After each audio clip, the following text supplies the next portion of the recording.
क्या आपने कभी सोचा है कुछ लोग अपने जाने के बाद भी जिंदा क्यों रहते हैं? नहीं, उनके शरीर की बात नहीं, लेकिन उनकी बातें, उनकी सीख, उनकी किताबें, उनके संस्कार, उनके द्वारा बनाई गई चीजें और कभी कभी उनके बच्चे भी उन्हें जीवित रखते हैं। एक और सवाल, इन सब बातों का आपस में क्या संबंध है और हम क्यों बात कर रहे हैं इस बारे में? शायद पहली नजर में कोई संबंध नहीं दिखाई देगा, लेकिन ज्योतिष के आधार पर इन सब में संबंध है। और यहीं तक नहीं, बहुत गहरा संबंध है, क्योंकि शास्त्रों में ऋषियों ने इन्हें सब को एक ही भाव में रखा है, यानी कि पंचम भाव। लेकिन आज हम ये जानने नहीं आए कि क्या क्या पंचम भाव से देखा जाता है। हम ये समझने आए हैं इन सबको एक ही भाव में रख के क्यों बता गए हैं ऋषि। नमस्कार, ड्रीम कॉस्मो में आपका स्वागत। जरा कल्पना कीजिए, एक किसान की, वह आज ही बीज बोता है, क्या उसे आज ही फसल मिल जाएगी? नहीं, ये तो हर कोई जानता है। उसे इंतजार करना पड़ेगा, समय देना पड़ेगा, देखभाल करनी पड़ेगी, तब एक दिन जाकर वह छोटा सा बीज फसल के रूप में बदल जाता है। अब बात करते हैं एक नवजात बच्चे की। जब बच्चा जन्म लेता है, क्या उसी दिन से वह समझदार बन जाता है? नहीं, वर्षों लगते हैं, संस्कार लगते हैं, धैर्य लगता है, प्रेम लगता है, तब धीरे धीरे एक व्यक्तित्व बनता है। अच्छा चलो, एक संगीतकार को देखते हैं। क्या पहले दिन ही वह महान संगीत की रचना कर देता है? नहीं, हजारों घंटों का अभ्यास लगता है, फिर तब जाकर एक धुन जन्म लेती है। अच्छा, अब एक गुरु की तरफ देखिए। एक गुरु को जब हम देखते हैं तो क्या एक ही दिन पढ़ लेने से कोई गुरु बन जाता है? जवाब होगा फिर नहीं। वर्षों की साधना, वर्षों का अनुभव, तब जाके ज्ञान मेच्योर होता है, यानी कि परिपक्व होता हो। ध्यान दीजिए, चारों उदाहरण अलग हैं, लेकिन क्या इनमें कुछ भी समान है? जरा सोचिए, हम जीवन में हर चीज जो अच्छी होती है उसे तुरंत क्यों नहीं पा लेते? क्योंकि प्रकृति का एक नियम है, हर मूल्यवान चीज समय मांगती है। बीज समय मांगता है, ज्ञान समय मांगता है, कला समय मांगती है, संतान समय मांगती है, संस्कार समय मांगते हैं, यहाँ तक कि एक अच्छा निर्णय लेने वाली बुद्धि भी समय मांगती हो। तो अब क्या पंचम भाव सिर्फ संतान तक सीमित रह गया, या हर उस चीज का हो गया जो समय लेकर परिपक्व यानी कि मैच्योर होती है और फिर जीवन में प्रकट होती है? यहां से पूरी बात बदलने लगती। बृहत पराशर हो रहा शास्त्र पंचम भाव से पुत्र, बुद्धि, मंत्र, पूर्व पुण्य आदि शब्दों का विचार करने को कहते हैं। वहीं फल दीपिका की बात करें तो इसमें विद्या को भी जोड़ दिया जाता है। और अगर सरावली की बात करें तो बुद्धि और शुभ संस्कारों का भी उल्लेख मिलता है पंचम भाव में।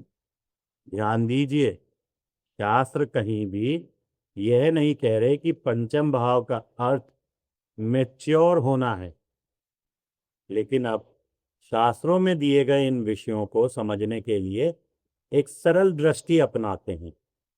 हमें ऐसा लगता है कि पंचम भाव में रखी गई अधिकांश बातें पहले मनुष्य के भीतर विकसित होती हैं, फिर एक समय के बाद जीवन में व्यक्त होती है।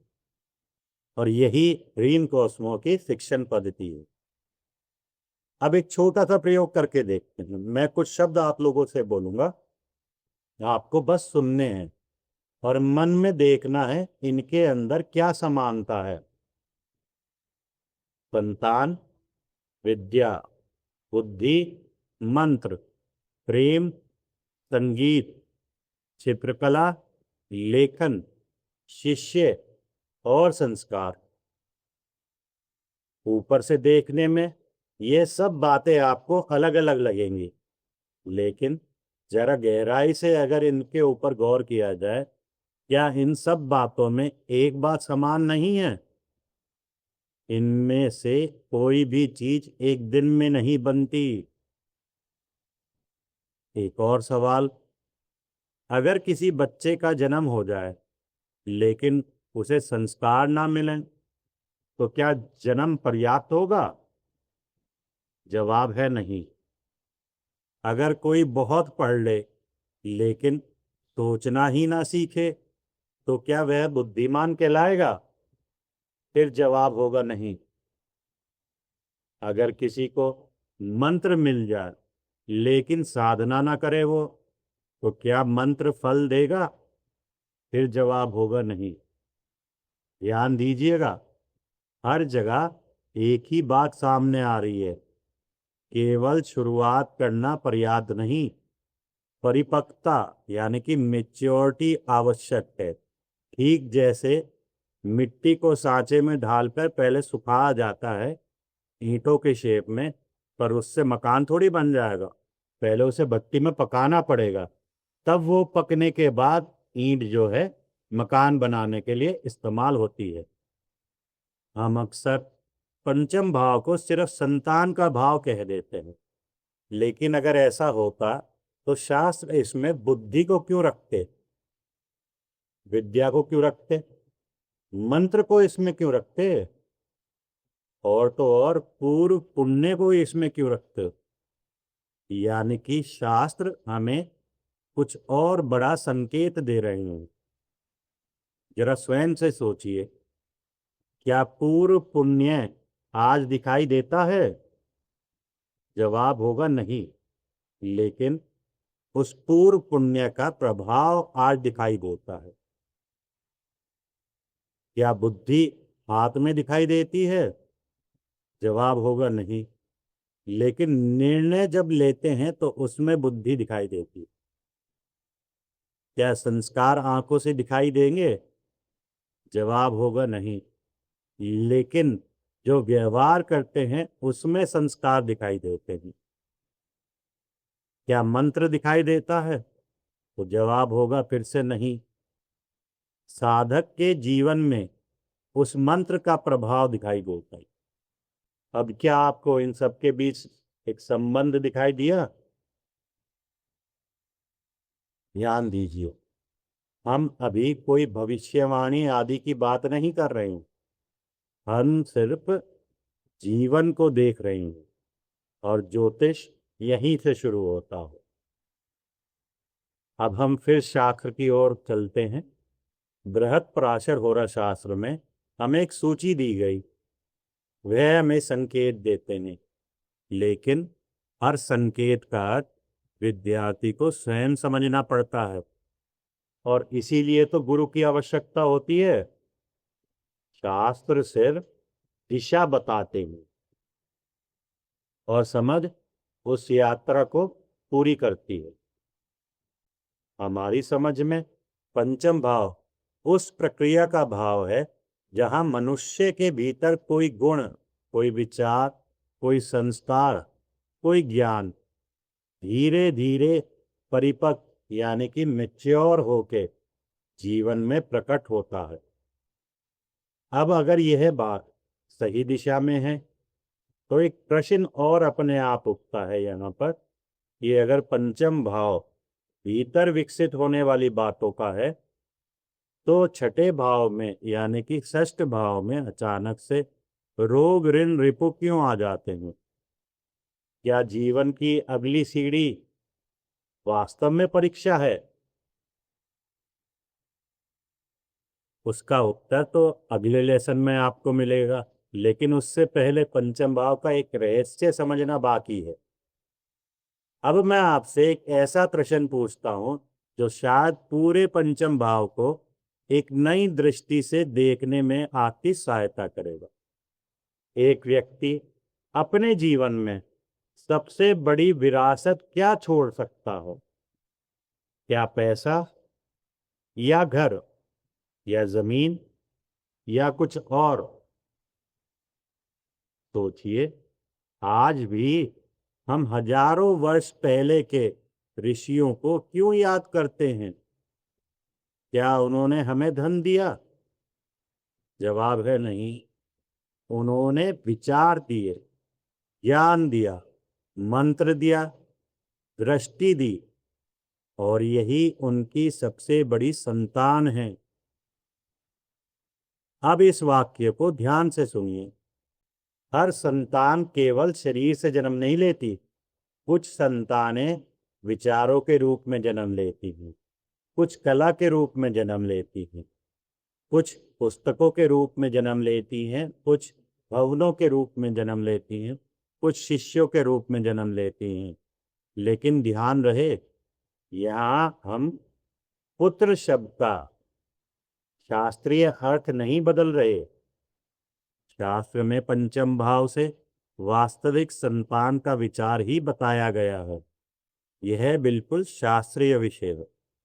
हम केवल इतना जोड़ रहे हैं कि विद्यार्थी इस भाव की गहराई को जीवन में भी पहचान सके, क्योंकि जिस सिद्धांत से एक माता संतान का पालन करती है, उसी सिद्धांत से एक गुरु अपने विद्यार्थी को गढ़ता है, और उसी सिद्धांत से एक कलाकार अपनी कला को जन्म देता है।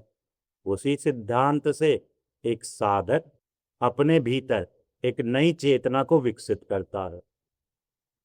बहुत से विद्यार्थी पंचम भाव देखते ही केवल एक प्रश्न पूछते हैं, संतान होगी या नहीं। लेकिन उससे पहले विद्यार्थियों से मैं पूछता हूँ, क्या ये व्यक्ति सीखने वाला है? क्या ये व्यक्ति सिखाने वाला है? क्या ये व्यक्ति रचनात्मक है? क्या इस व्यक्ति के अंदर निर्णय लेने की परिपक्वता है? क्या उसके अंदर अच्छे संस्कार हैं? क्योंकि ये सब बातें पंचम भाव के ही आयाम हैं, और इन सब पे अगर खरा कोई नहीं उतरता तो संतान उत्पन्न करके वो क्या प्राप्त करेगा? अब एक मिनट के लिए कुंडली भूल जाते हैं। अपने जीवन को देखिए और अपने आप से पूछिए, मैं इस दुनिया में ऐसा क्या छोड़कर जाना चाहता हूं जो मेरे बाद भी लोगों के काम आएगा?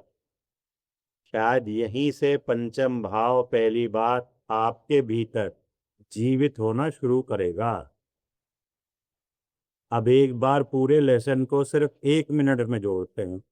हमने शुरुआत करी एक प्रश्न से, ज्योतिष एक ही भाव में संतान, बुद्धि, विद्या आदि को क्यों रखता है? अब इसका उत्तर धीरे धीरे आपके सामने आ गया होगा। अब एक बात और ध्यान से सुनिए, शास्त्र क्या कहते हैं? शास्त्र पंचम भाव से पुत्र, बुद्धि, मंत्र, विद्या, ज्ञान, पूर्व पुण्य आदि बातों का विचार करने को कहते हैं, और यह शास्त्रीय आधार है। इसे ज्यों का त्यों स्वीकार कर लेना चाहिए। हमारी समझ में इन सभी विषयों के बीच एक विशेष संबंध है, एक बहुत गहरा संबंध है।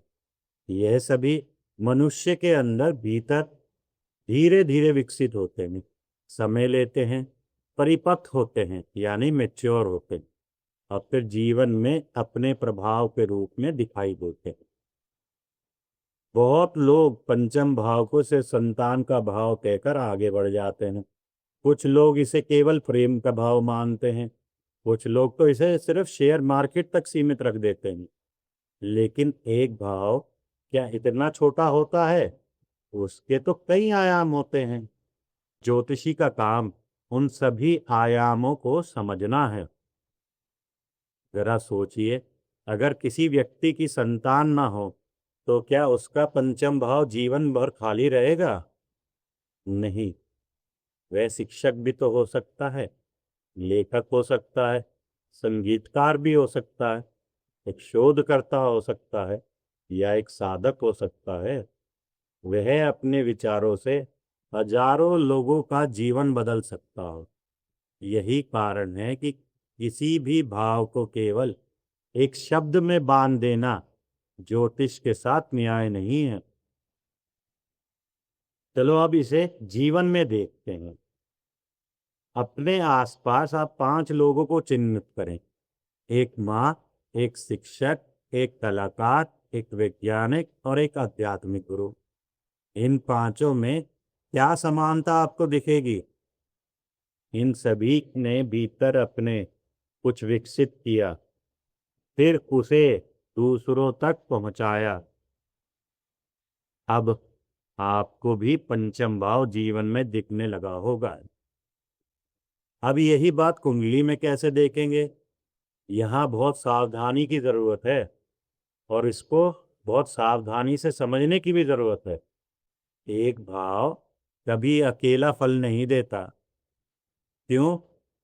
जैसे पंचम भाव की बात करते हैं तो उसका स्वामी कौन है, कहाँ बैठा है, पंचम भाव में कौन कौन से ग्रह बैठे हैं, पंचम भाव पर किन किन की दृष्टि है, पंचम भाव का कारक ग्रह कौन है, पूरी कुंडली का संदर्भ सब देखना पड़ता है। इसलिए आज हम कोई भविष्यवाणी या इसकी बात नहीं करेंगे। आज हम केवल देखना सीख रहे हैं। चलिए अब आज के अभ्यास की बात करते हैं। जीवन के आधार पर आज जब भी आप किसी बच्चे को देखें, सिर्फ बच्चा मत देखिए, उसमें सोचिए उसके भीतर क्या क्या विकसित होगा। जब किसी शिक्षक को देखें तो सोचिए क्या आगे बढ़ा रहा हूं। किसी कलाकार को देखें तो सोचिए उसकी कला कहाँ से आई होगी। जीवन आपको पंचम भाव सिखाने लगेगा स्वयं से। और अगर कुंडली पे आप प्रयास करना चाहते हैं तो आज का अभ्यास है, किसी भी एक प्रसिद्ध व्यक्ति की कुंडली आप ले लीजिए। अभी कोई फल मत बताइए, सिर्फ यह लिखिए पंचम भाव आपको किन विषयों की ओर देखने के लिए प्रेरित कर रहा है। बस यही आज का अभ्यास है। अब 1 मिनट अपनी आंखें बंद कीजिए। एक प्रश्न अपने आप से पूछिए, मेरे जीवन की सबसे बड़ी रचना क्या होगी? क्या धन या पद या कुछ और जो मेरे बाद भी दुनिया के काम आए? शायद यही पंचम भाव आपके भीतर से अपने आप बोलना शुरू कर देगा। अब आज की खास बात, पंचम भाव केवल यह नहीं बताता कि आपके जीवन में क्या जन्म लेगा। पंचम भाव यह भी बताता है कि आपके भीतर ऐसा क्या है जो समय, साधना और संस्कार के बाद दुनिया को आप दे सकें। अगर मनुष्य के भीतर कुछ अच्छा विकसित हो गया तो क्या जीवन उसे बिना परीक्षा के आगे बढ़ने देगा या उसकी परीक्षा ली जाएगी? शायद इसीलिए पंचम भाव के बाद छठा भाव आता है ज्योतिष में। पर उसकी कहानी अगले पाठ में हम बात करेंगे। स्वयं को जानिए, क्योंकि ज्योतिष वहीं से शुरू होता है। नमस्कार।